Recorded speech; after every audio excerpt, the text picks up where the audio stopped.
Was there? Go for it. Oh yeah, I think that the 70s in the music industry, especially like in LA, in Hollywood, cool in the scene. Valley, is such a distinct scene. And I'm from LA, so that's really cool for me. Yeah, I'm not, but you know, still cool.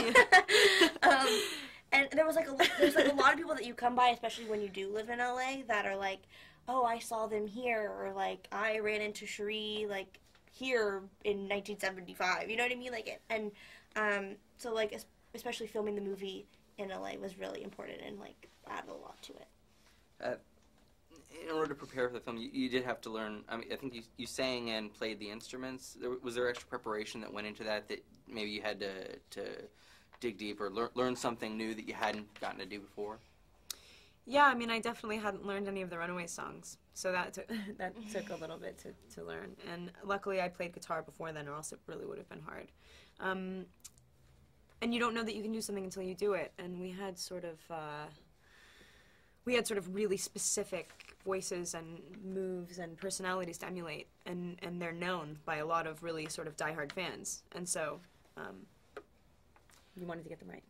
Absolutely.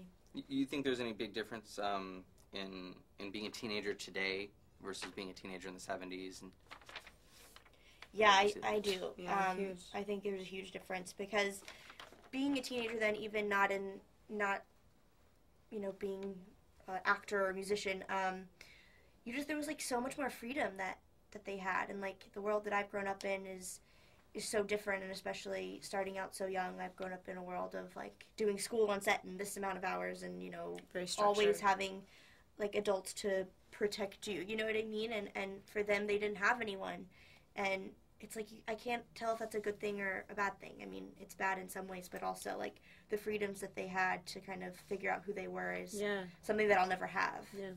And also, like, we're all so closely tied. Like, I can reach Dakota at any time. She always has her phone. I can always BBM her and reach her at any time in my life. And, like, you know, anybody who needs to know where I am can probably find out where, you know what I mean? Like, it just, there was a different, people weren't so connected. You chose your connections. It was like you chose when you wanted to be seen and heard, and it's not really like that anymore. I mean, we're all very, very much on top of each other.